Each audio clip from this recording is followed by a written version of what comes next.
Hello and welcome to episode 58 of Linux After Dark. I'm Joe. I'm Chris. I'm Gary. And I'm Dalton. Welcome back, chaps. So today we're going to talk about thin clients. And the reason for that is because of the Raspberry Pi 5. That was announced, and then we all started saying, well, you're better off with a thin client these days. That's x86, you can run more software on it, blah, blah, blah. And so, Chris, you found on eBay a seller who had a bunch of brand new Wyse 5070s, which are little Dell thin clients, for £30 each. And so the three English of us got one. Yeah, I actually already owned one, so I knew a bit about the box. But yeah, it popped up and I was like, wow, that's half the price of any other listing on eBay. And I actually sent it to pretty much anyone I know who's into tinkering in Linux, and they all bought at least one of them. Yeah. So, I think the guy had 100, right? Something like that. And they were £30 brand new in box, seemingly. Yeah, might have bought 3. I mean, I didn't want to buy one, and I was like, it'd literally be rude not to. And so then I just did buy one. So, Gary, what have you done with your 3? One of them is now my Firewall.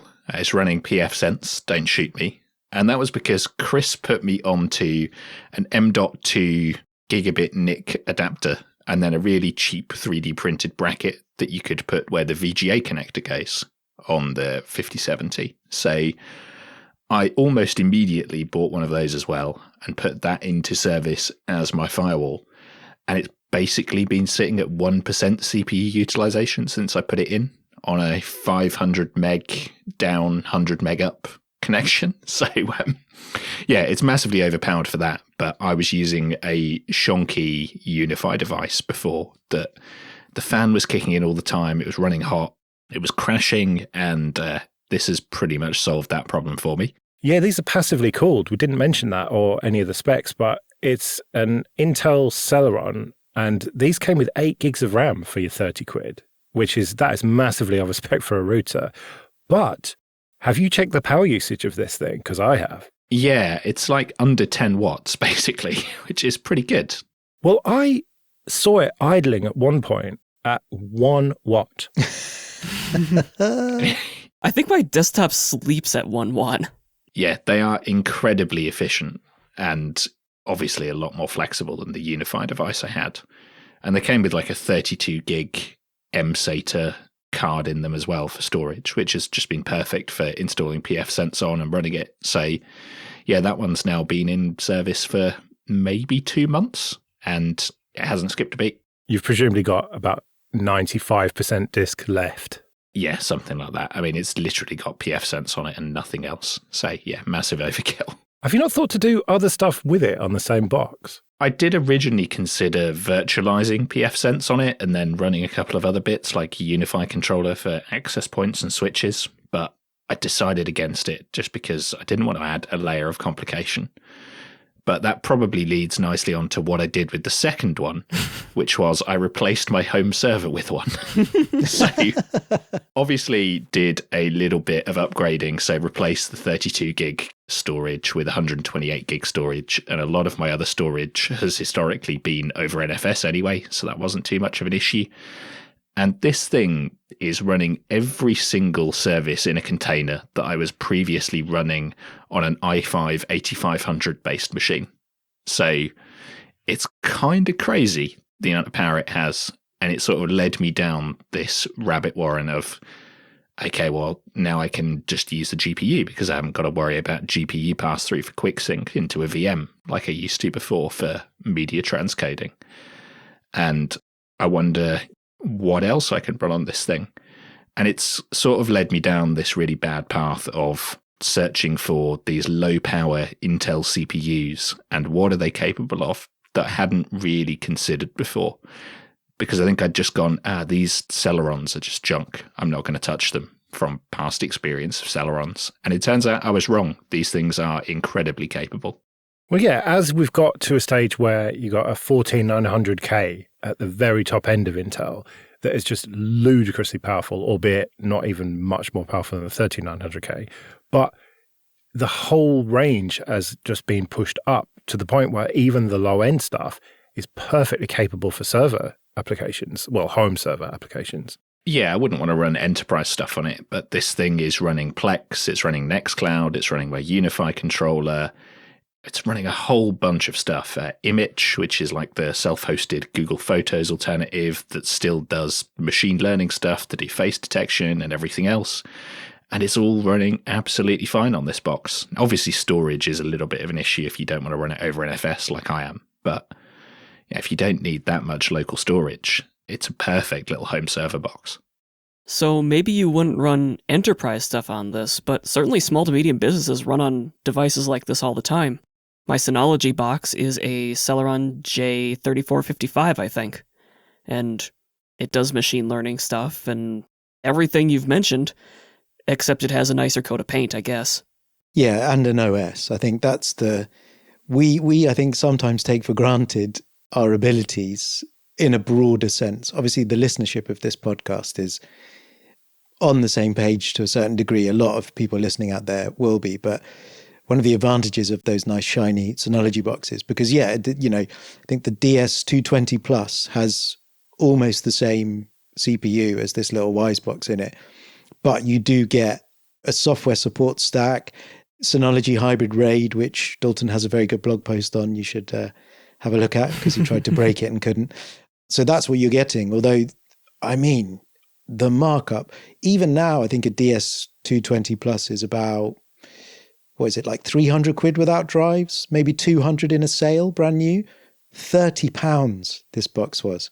And it has 2 RAM slots for dual channel RAM as well, compared to the Synology, which has either soldered on RAM and 1 slot, or just 1 slot for the whole RAM, I can't remember. But the hardware versatility, if you're willing to be flexible about your own setup, I mean, what a value proposition. Like, it's so cheap. The only issue is storage, though, because you're limited to that one M.2 SATA slot, which means that if you want to add any sort of significant storage, it's going to have to be USB, which is really not ideal. Or single drive it, because it's an M.2 SATA, not NVMe. So you could probably get 2 terabytes onto an M.2 SATA, but it would be single drive, so you've got no kind of RAID or anything.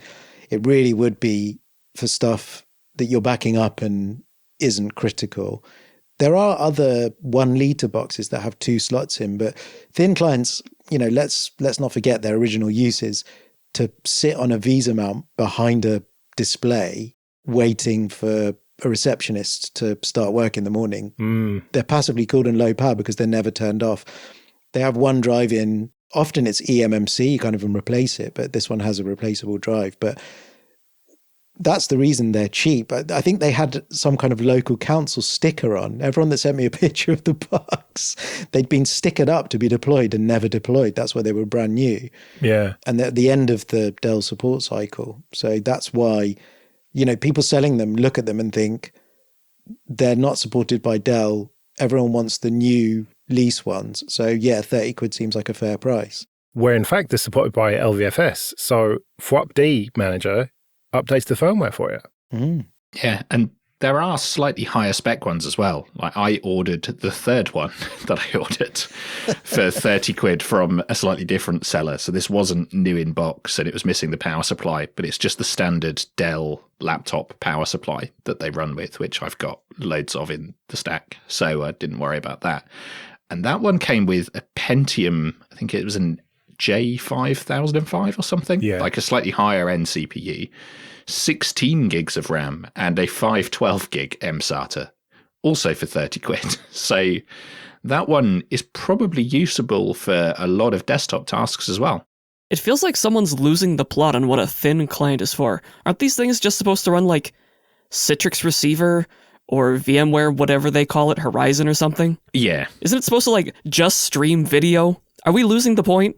But aren't we at a stage where you need to have a little bit of horsepower in order to do that? Yeah, but 16 gigs of RAM and a 512 gig SSD feels massive overkill. Yeah, that clearly was not used as a thin client.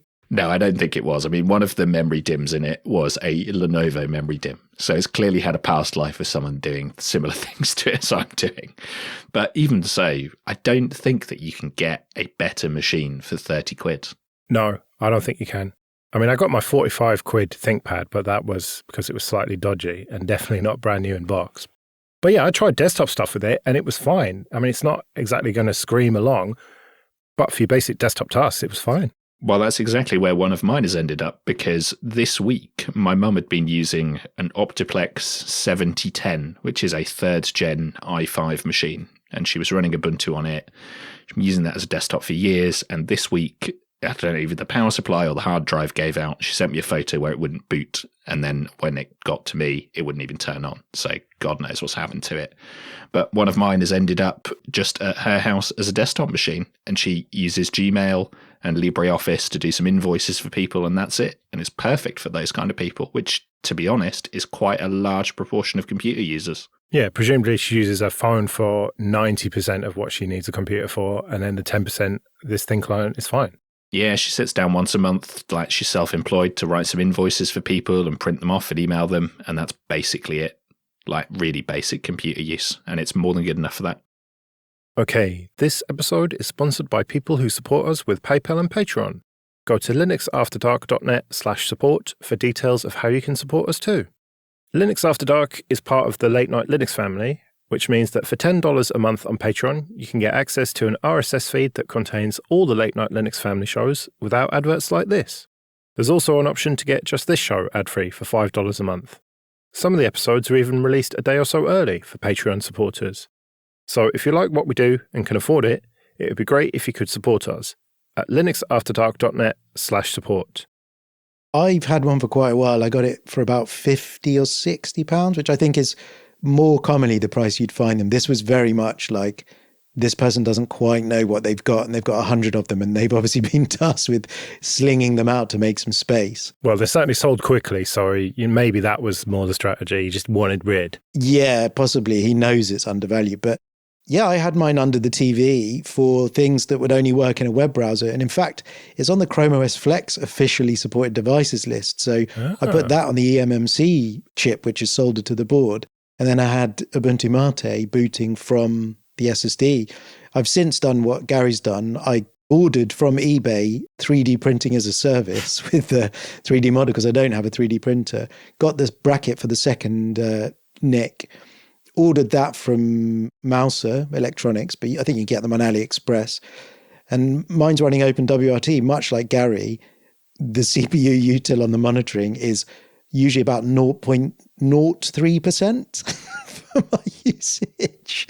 And then I was downloading a Linux ISO the other day, and it went up to 30%, but still it's perfectly capable and passively cooled. It's now got 2 NICs, very, very stable. I run Pi-hole in an LXC container on it. I'm a bit like Gary, like I could do more with it, but it is the center of my network. I want it to route traffic, shape traffic, block adverts, and then other boxes will take care of the fun bits. Well, I wanted your advice actually about what I'm going to do with mine, because I was thinking I was going to do a router with it. I don't think I want to do OpenSense because I just don't know enough about BSD is the bottom line. So I'm thinking OpenWRT. But if I also want to run a Jellyfin server on it, let's say, what's the best way to do that? The difficulty with this, I think, is that OpenWRT is Linux, but it's very, very, very slim. Like the kernel, you have to have kmods for anything, even very simple devices that would usually be in the average compiled kernel for a Linux distribution. When you start trying to run video servers, you can run Docker containers, you can run LXC containers, but it's not like I dump a binary and run it and everything is there. I think you'd be over-egging the pudding, but if you really wanted to do that, you would want to virtualize, as Gary said. So you'd have something like Proxmox, you'd virtualize OpenWRT, which wouldn't need something large. You'd have to pass through the interfaces, set up your VLANs and everything, and then have Plex running in LXC on something else because you've got a proper full-fat Linux kernel and all the rest of it. But I wouldn't do that. And I think Jim and Alan, if they were listening, they were like, no. I think a router should be an appliance that does the routing, and then you need another box, at least one, for everything else that you want to do. I mean, that's why I left it alone and just bought a second one, frankly, because it was 30 quid. Yeah. Because it was like For the amount of headache that I'm going to get when some runaway process starts eating CPU, or I've got some piece of media that I want to transcode in Plex or Jellyfin that the GPU on it can't transcode and it needs to do it in CPU, is that going to then cause the internet to fall over or something else? It just wasn't worth the hassle. And while they were 30 quid, it was just easier to pay the money, frankly, than risk that being a problem. Yeah. As Gary said, they are ludicrously overpowered for most small home networks.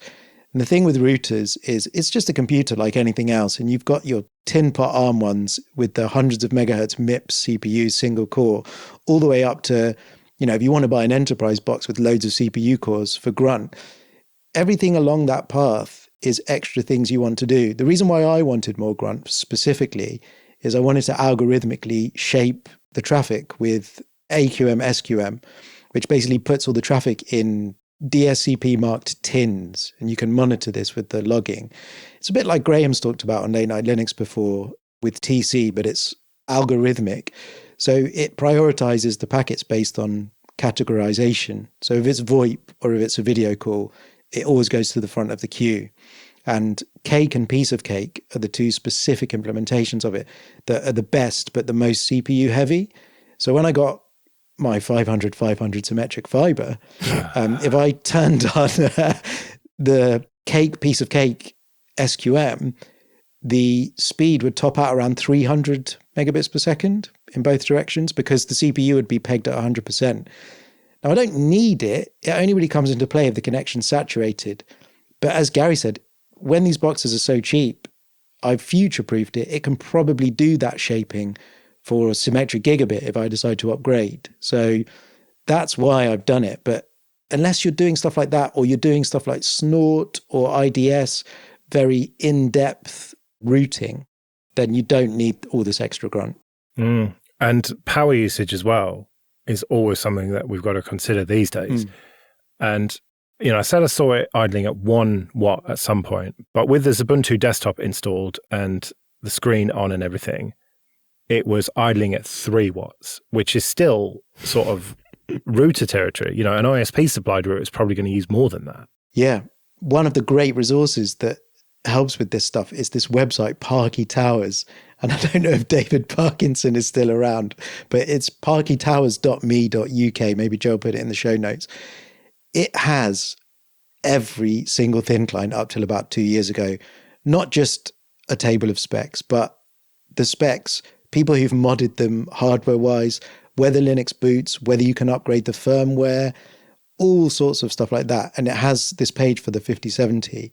And it's a great place to go when you start seeing them pop up cheaply. Yeah, because I had to use that site to find the BIOS password in order to be able to boot from USB. Yeah, it's incredibly detailed. He has where the jumpers are for that, but close-up, high-resolution photos of all the bits of the main board, what type of connector there is. People have obviously tried various things. Like us, it's how I found out about the 3D printed extra NIC.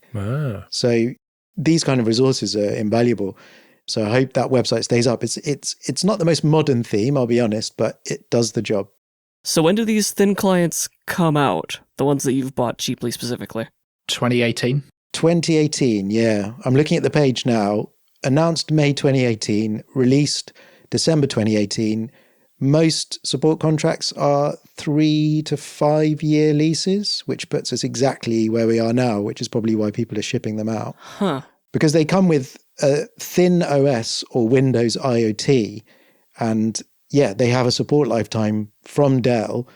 And much like a lot of hardware provisioning, when that comes to an end, their advice is get new ones. My expectation was that they were like 2019 model, and someone bought them at the start of 2020 with their Q1 budget expecting to deploy them all. Lockdown happened, they bought a bunch of laptops, and they just sat on a shelf. Because I know at least one place where that has happened. I think that's what happened with the ones Joe and I got, because they all have date stamps of 2019 on, and they had all literally had the box opened, an asset sticker put on them, and then been shelved. Poor computers. So I think that's pretty much exactly what happened. Yeah, people bought them in late 2019, early 2020, and shelved them because they never got deployed in COVID, and they had to give everyone a laptop. I guess that's another thing to be wary of right now, in 2023, late. you might be able to get some really good prices on new in-box computer hardware that isn't thin clients too. Yes. Yeah, beefier desktops and stuff. Yeah, maybe. So are we justified in saying that you are better off buying one of these than a Raspberry Pi then? In most cases, at least. I think that they are infinitely more flexible than a Pi 5. The power usage feels like it's roughly on par with the Pi 5, and they're x86, there's a lot more expansion. So personally, if it were up to me, I'd continue buying these at 30 or, to be honest, even the 50 quid that they usually go for. Well, especially when you're looking at a higher spec Pi 5, you're paying that anyway. And you're not even getting a power supply. Yeah, I think it's about use case and form factor. I've never really got into the type of stuff that you would use a Pi for in terms of the GPIO or the form factor needing to fit into a certain small gap or that kind of thing. The uses that I've had tend to be HTPCs or various things like that. And so, yeah, for me, it's a no-brainer, but it's not the tool for every single application. You know, if you benchmark things, when you're paying for the whole thing for £30 with the power supply, the storage, the RAM, and it's x86, it's low power draw, there's a huge number of pluses. What I would say, Joe, is I remember when you first got yours, you were trying to play back some video and you were saying the performance wasn't very good. And the advantage of something like a Raspberry Pi with Libre Elec or something, they produce images bespoke to the Pi because it is one piece of hardware, kind of akin to Apple. So if you flash an image to an SD card and boot it, it's reference hardware. So they can iron out the bugs much more easily. The x86 generic images of this kind of stuff, they're just vanilla settings and it's on you to go through. And we get back to Dalton's point about the Synology. It's not spoon-fed. If it's not performing the way that you like, you have a bit of a journey to go on to adjust whether you do adaptive frame rate switching, whether you have historically VA API, hardware acceleration, all that kind of stuff. So it becomes a bit more tricky. I suppose the long story short of it is if you're using the Raspberry Pi for its intended use case of education, or if you have some pre-served image that you're going to put on it and never touch it, maybe you should go with the Pi. But otherwise, if you're getting it to tinker and stuff that the Pi isn't really meant for anyway, at least it wasn't originally, and maybe that's changed now that enterprises have got in, you should probably get the x86 box. Right, well, we'd better get out of here then. We'll be back in a couple of weeks, but until then, I've been Joe. I've been Chris. I've been Gary. And I've been Dalton. See you later.